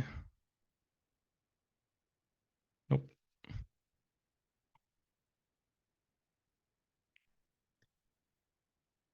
Should be this one. Okay, so if you log in to dependency track, what you will see is a dashboard. And the dashboard shows your portfolio. And the structure of dependency track is pretty much, you have one portfolio and that portfolio has n projects. So we have a menu bar here on the side. At the moment, I do not have any projects. The graphs that you see for the metrics are from testing for this demonstration. At the moment, I do not have any projects. But roughly how you can think about projects in dependency track is one project correlates with like a BOM. And dependency track treats BOMs as the source of truth for a project. So what you cannot do is you cannot upload multiple BOMs to one project. Whenever you upload a BOM that has new components, dependency track will add them to the project. If you upload a BOM that has that does not have any projects anymore that were previously in the project, dependency track will remove those components from the project. So really kind of an easy model. BOM, source of truth, BOM, roughly a project in dependency track. And dependency track is also not like opinionated what exactly a project is. You can have a project for each like repository in your version control system. You can have it for a container image, for an application. Dependency track will not dictate what exactly a project is. It's kind of an exercise for the reader, if you will. Projects can also have multiple versions. And again, it is not opinionated what a version exactly is. It could be a release version, could be a container image tag. It really depends on what you want to achieve with using dependency track. Yeah, so let's just go ahead and create a project for dependency track itself. I'm saying dependency track a lot of times. just bear with me here. So I'm creating a project called Dependency-Track, version 4.8.0, classify it as an application. I could also select like container or file or even like firmware here, but this is an application. I can assign various tags. In this case, I would say it is a third-party application. It is open source. And for whatever reason in my organization, I decided to run this in a public-facing manner. So yep, project created. And when you like select a project, you are greeted with various informations or various tabs as well. The most interesting part will be the components, and this is where your inventory is. You are offered here various ways to populate a project. You can create components manually, but that is like you can do it, but the intention, the intended use case is really uploading bombs. So that is what I'm going to do. I will upload the bomb I just showed you. Oh, and one thing I should say. So this is I'm currently running the next major version of Dependency-Track. This is not like there will be some functionality that is not yet GA. I will point out when I encounter those things, so you know like what you're seeing, right? So at the moment, I have imported the bomb. I can see various components. I have 155 components in this project now. I get all the names, the versions, when they were published, and this publish date is currently it is a new feature. It is one of those new features. I can see the latest version. So in this case, I have Alpine Common version 2.2.1. The latest version is 2.2.4, which is not quite as bad. And Dependency-Track will tell me, hey, this component is outdated. For some reason, the tooltip is not working. Maybe it's because of the Zoom recording. But normally when you hover over this triangle, it will say, hey, the latest available version is 2.2.4 as well. And it will also warn you if you are using unstable components, for example, dash snapshot versions, that will also pop up here. In the next major version, there will also be an integrity check. So I showed you in the SBOM, there were hashes, right? And I also said Dependency-Track does lookups to external repositories. So like if you count 1 and 1 together, we can like request the hashes in the remote repository, compare them with whatever was in the SBOM, and then just let you know if that matches. And if it doesn't match, probably the component was modified unintentionally, or maybe you like have an internal fork that would explain the difference. But either way, you should be aware whenever the hash of a component differs from what is officially published in, let's say, Maven Central. So in this case, everything is okay. There are no mismatches, which is good. And also you can see the licenses here. Again, I showed you the licenses in the SBOM. Dependency-Track just takes that information and links that to the SPDX license list. So if you were to click here, you are taken to the information page for a license, including like whether or not it's OSI approved, the license text is here, the template, the source header, all this information is there. Risk score. So if there were vulnerabilities in these components here, there would be a risk score assigned. The risk score is just a weighted score of the severities of the vulnerabilities at the moment. So I think a critical vulnerability counts as 10, and then the further down you go on severity, the weight is lower. So a higher risk score just means more vulnerabilities or more critical vulnerabilities, essentially. So yeah, that is the inventory part. Also, I mentioned the services, right? I showed you the services in the BOM. They are now listed here. For GitHub advisories, for example, that is an authenticated endpoint. So it will show here as authenticated as well. And all of these services are outside of Dependency-Track, outside of your organization. So they cross the trust boundary. That is also displayed here. One very cool feature of Dependency-Track is that it can visualize the dependency graph from the BOM. So you are like the first node, obviously, is the application itself. And then you can expand further and further, like the deeper it goes, there's really no limitation here. So you can click your way through the graph like this, but there's a better way to do it, or a more useful way to do it, which is if you go from the audit vulnerabilities view, this is where all the vulnerabilities are listed that were found for your project. So let's say I see Snake YAML here has a vulnerability. a critical vulnerability. And there's this little icon here. If I click on that one here, I'm taken to like an expanded version of the graph, and it will highlight all the places where snake YAML is used. And it's not only used in one path, but in multiple paths. And this is like very useful to know when you are bumping versions, right? Because now you are affecting more transitive dependencies if you just blindly bump a dependency version. Going back to the audit vulnerabilities tab here. One core feature of Dependency-Track is its auditing workflow. So what you can do is you can expand on each vulnerability. It gives you the description, and then it has an audit trail. And in the audit trail, you can make audit decisions. For example, you could say, this is, let's say it's not affected. And with the justification that the code is not present for whatever reason. And you can also say, I will not fix it. And all these decisions are recorded in the audit trail. And you can even like suppress the vulnerability if you want it. So then it will not show up in the metrics. It is essentially hidden. At the moment, I'm showing suppressed findings. That's why it's still here. But I can also toggle that off if I want. So this is for manual use, as you might be able to tell. But there are also ways to automate this. You might have spotted this button here, which says apply VEX. And VEX is just vulnerability exploitability exchange. It's a way to, on top of the data that you have in SBOMs, assert exploitability. So you could, in a machine readable format, do the exact same thing that I just did manually. In fact, let me just reshare my screen here.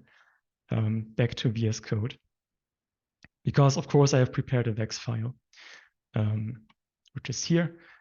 You will find the same or similar metadata as for the SBOM. In this case, it again describes the main application, and then it has vulnerability information.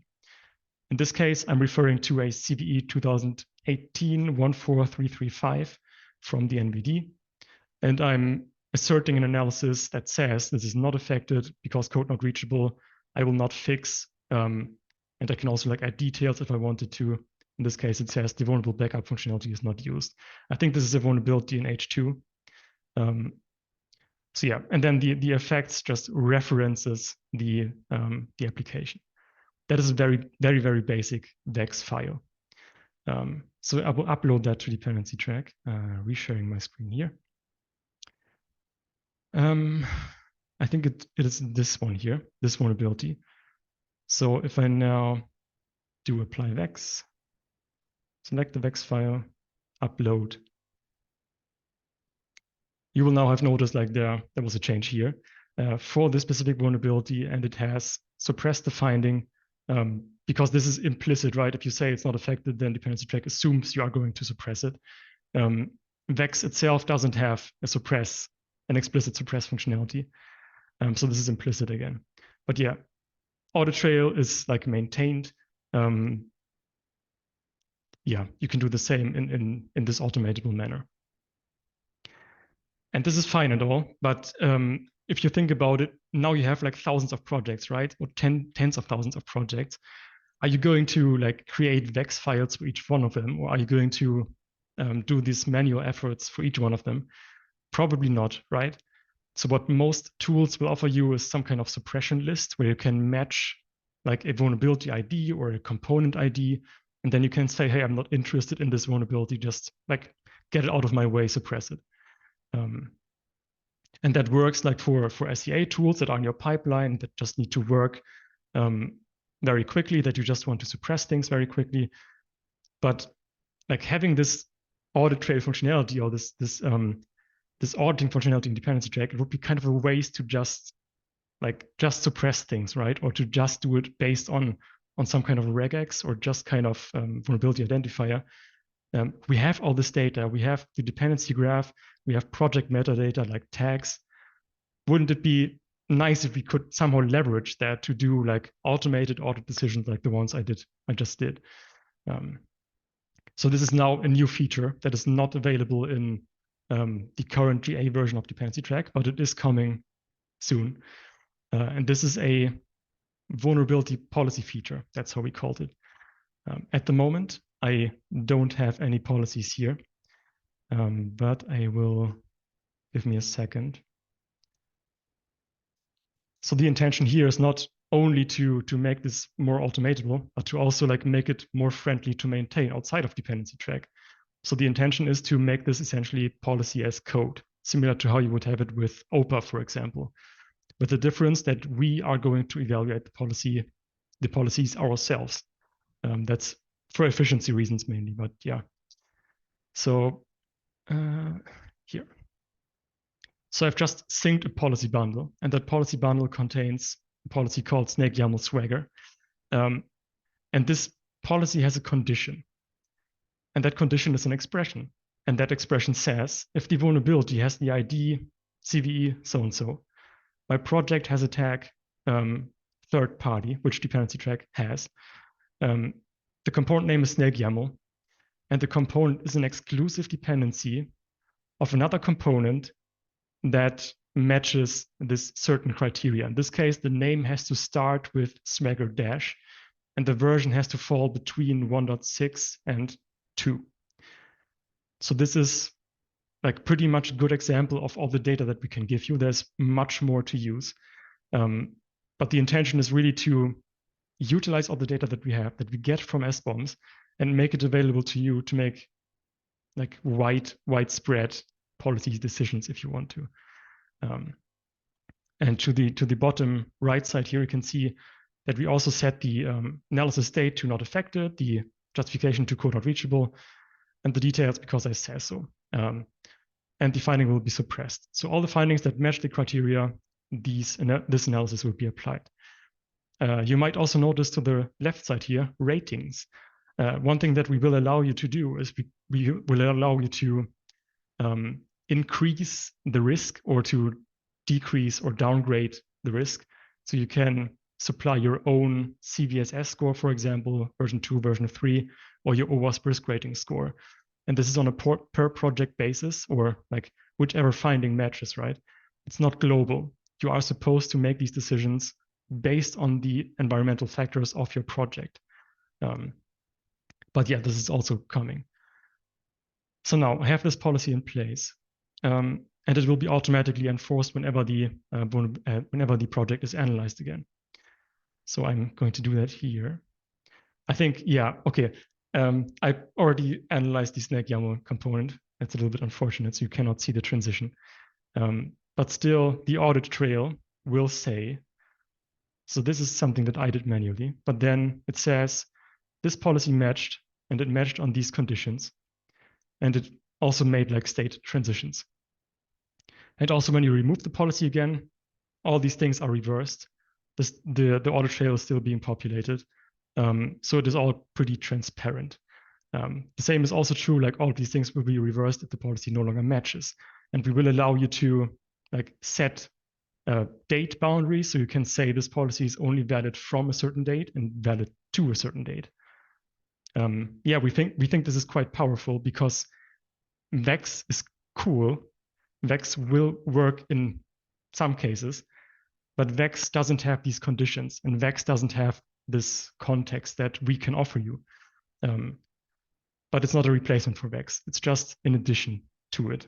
Use it if you want, but yeah, it is there, it is coming. So yeah, lots of talking around that.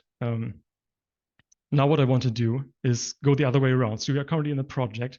We found multiple vulnerabilities, but having this inventory of components that Dependency-Track offers you also allows the reverse. So you can say, I found a certain CVE in the news, or I saw it in the news, and I'm wondering where in my portfolio am I affected by that, if at all.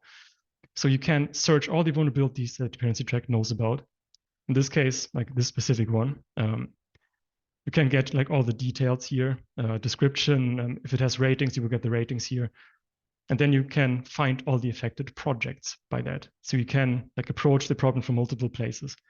And you can also, if we go back here to common slang, for example, go to the hashes, pick SHA-1. You can also search for components across your entire portfolio. You can do so by name. So if I were to search for Jackson data bind, I will find all the occurrences of Jackson data bind here. But you can also search for hash.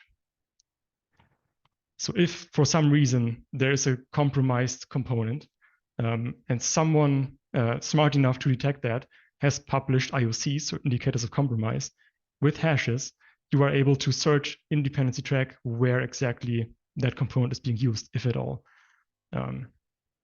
So all this information is very, very useful in various scenarios. Anything else that I wanted to, yeah, right. So you will possibly, or most likely will have like internal security teams. And those security teams will do penetration tests or audits or code audits, whatever, on your applications, on your shared libraries, right? So most tools allow you to like detect or get findings from public vulnerability sources. But if you yourself find a vulnerability in an internal component, you are screwed, right? Because you cannot, if you were to tell GitHub advisories that your internal library is vulnerable to something, firstly, they will tell you, not our problem. And secondly, you do not want to leak this information outside, right?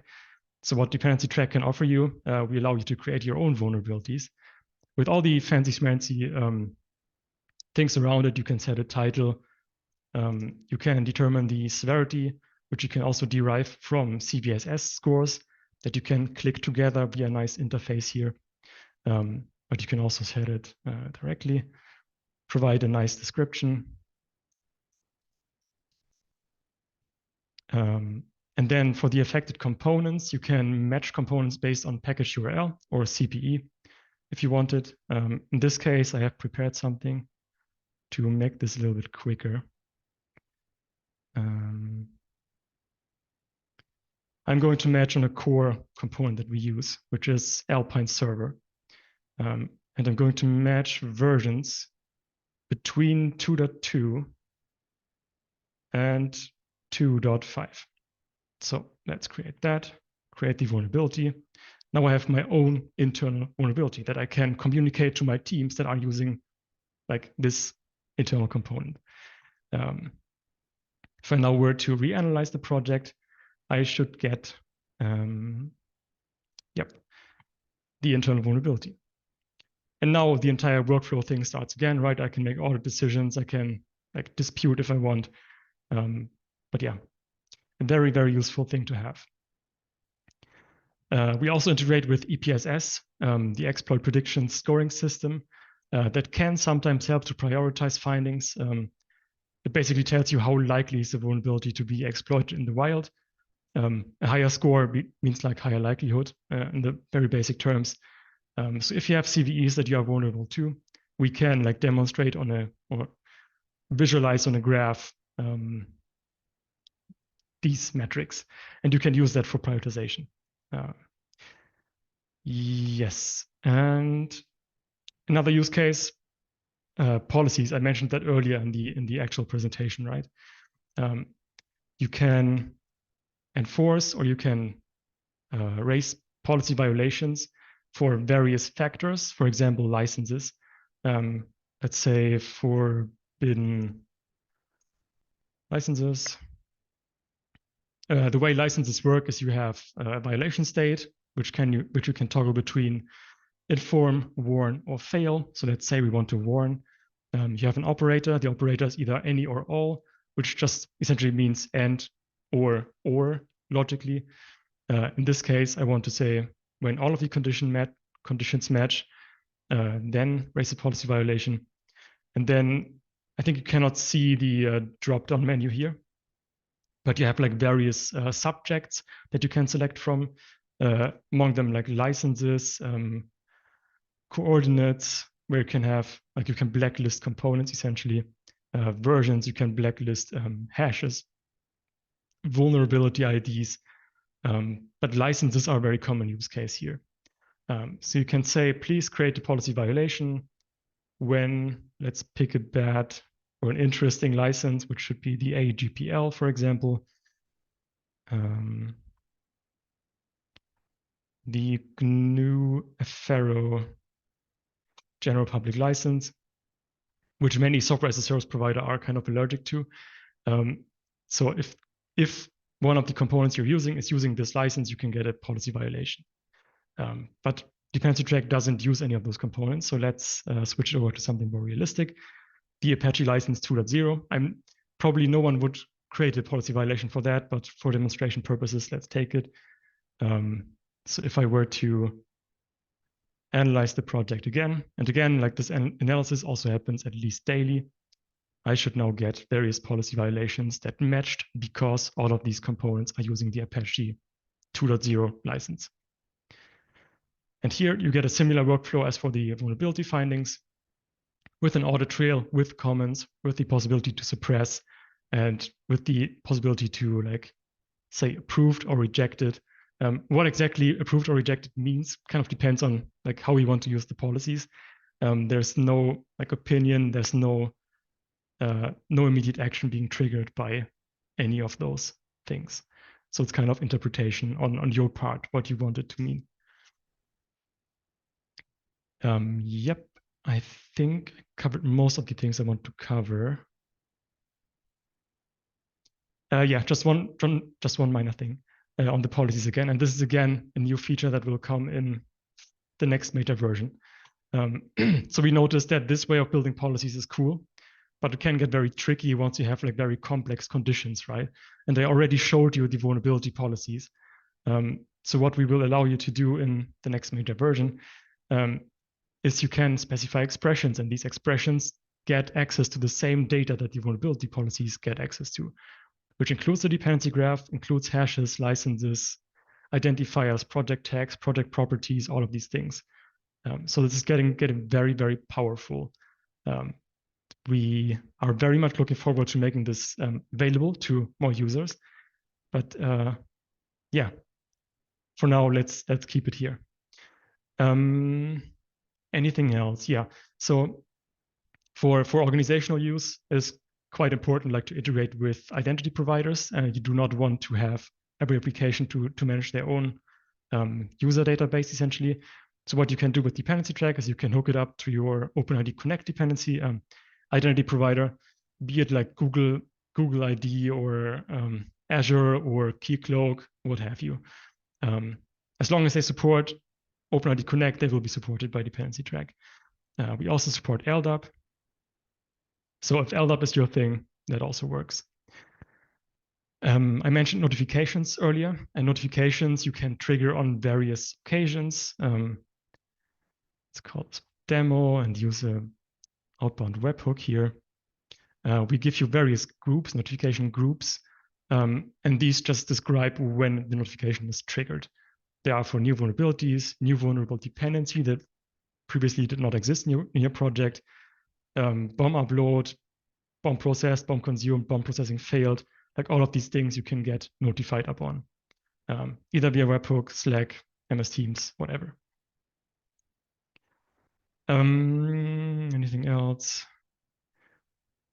No, I think for now this covers the most things I want to cover.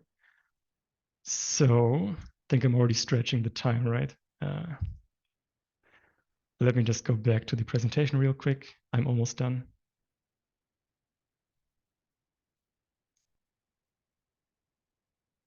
And here. Yeah, so what is next for Dependency-Track? We are currently in the process of building Project Hades, which is exactly the next major version that I teased in multiple areas already. It will become Dependency-Track 5 essentially.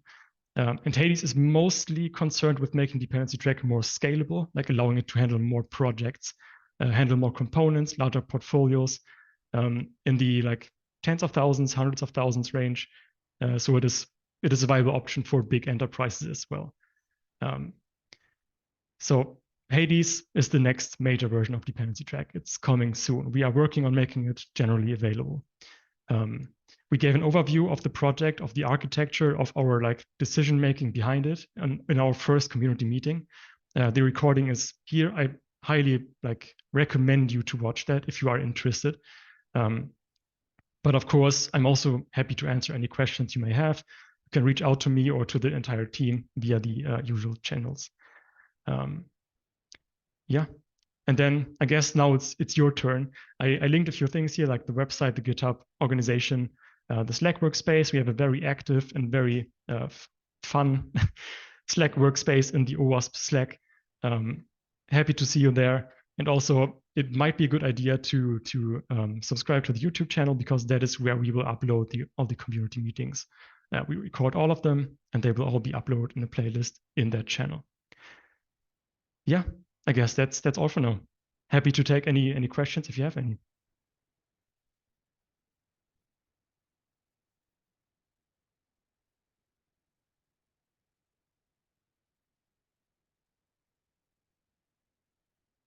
No questions, that's good-ish. Yeah, or people need to figure it out where to unmute. So everybody is able to unmute. If you have a question, please do so.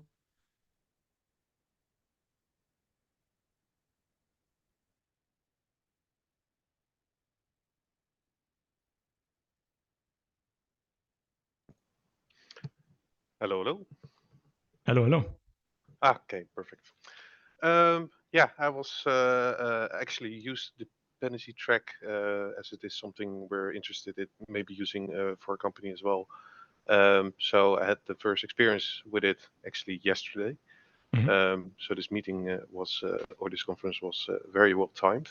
But I also saw there was a CVSS version 4 right now, and in Dependency-Track there's now support for 2 and 3. I haven't looked too much into it, but will it be necessary to also provide support for it in Dependency-Track, or? Yeah, we will need to update the code for it. Yes. Okay, perfect. So you're aware. That's yes. Perfect. Right. Thanks.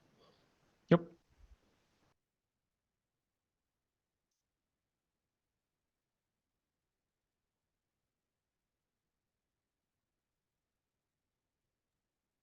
Well, seems that there are no more questions. Awesome. Well, thank you for your presentation. I hope it was, well, that inspires more people to, well, keep better track of their dependencies. For everyone, we would like to know what you, follow these talks and what would you like to hear on our next meetups. So there should be a QR code in the screen right now. Just take a picture with your phone and fill in the form.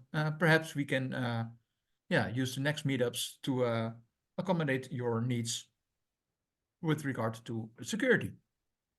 Thank you all, and Niklas and Christian, of course, thank you for presenting. And we hope again to see you in Utrecht at the 21st of March. Thanks for having us.